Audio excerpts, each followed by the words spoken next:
All right, let's check in now with Chief Meteorologist Brian Wilkes to see if the air we're seeing there at the zoo and across town will be getting any better anytime soon. Yeah, right? it will be, Dan. It will improve. We just kind of ran a computer model that shows the smoke plume will be lighter and thinner and not as intense as we move through, in fact, as early as tomorrow morning. But we've got our sights set on some thunderstorms, some slow movers, and more likely these are going to contain some very, very heavy rainfall and blinding rainfall, drenching downpours. There's a chance that a couple of these will pulse, meaning they'll briefly get to a severe level that could produce some large hail and even pull down some damaging winds. Now, they're not area-wide right now, but that coverage is expected to increase, and I would be on the lookout, especially to the north and west, for those storm clouds that roll out ahead of the big thunderstorm. We call that a roll cloud or a shelf cloud.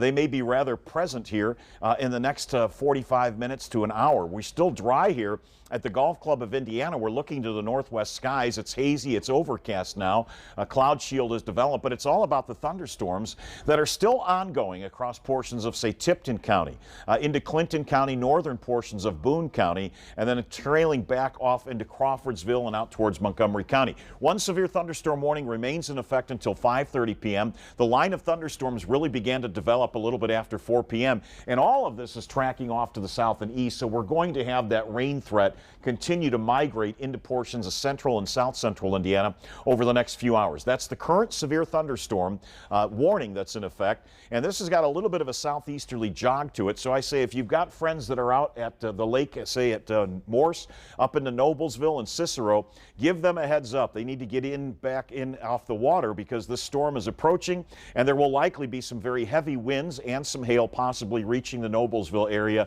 here before 6 p.m. So within the next 30 minutes or so, and I'm certain they can already see the distant skies there getting darker. Another storm that at one point had a warning and 1-inch diameter hail is sitting just about near Wabash College and continues to work its way east and southeast towards New Ross and Liston. The radar scans these. See the little areas of orange to around 40 to 45,000 feet. That's a robust thunderstorm. That's the vertical build. And the environment that it's in, this highly humid air, suggests that it'll be mainly some very, very heavy rains at times, but there will be a chance that a couple of the more mature storms will pull the air down, the wind, and create some local wind gusts or damaging wind potential. The visible satellite shows how these clouds have ballooned and bubbled up.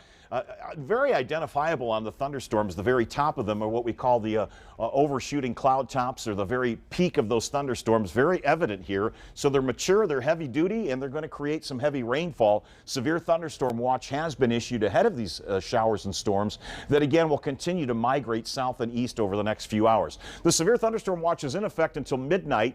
I say the window for these storms is between now and maybe 8:30, 9 o'clock, and then things will begin to settle down. We're going to get a wind shift here. We're going to get a cold front to pass, and when it does move through, it'll bring the rain chances down, but it will also draw down the humidity. The dew points are going to really tumble behind this front that's situated right now up to our north and west.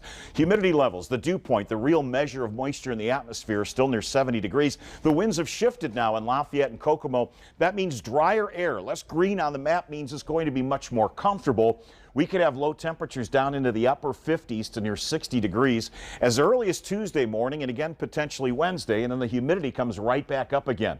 So this is the front that's passing this evening. The severe weather threat comes with it for a few hours. Severe thunderstorm watch again is in effect for most of central Indiana, but I'd say after 8 o'clock or so, most of the activity now has moved south of I-70. Through midnight, maybe a lingering shower, but it's about these temperatures that are dropping potentially into the 50s in some locations to start the day on Tuesday.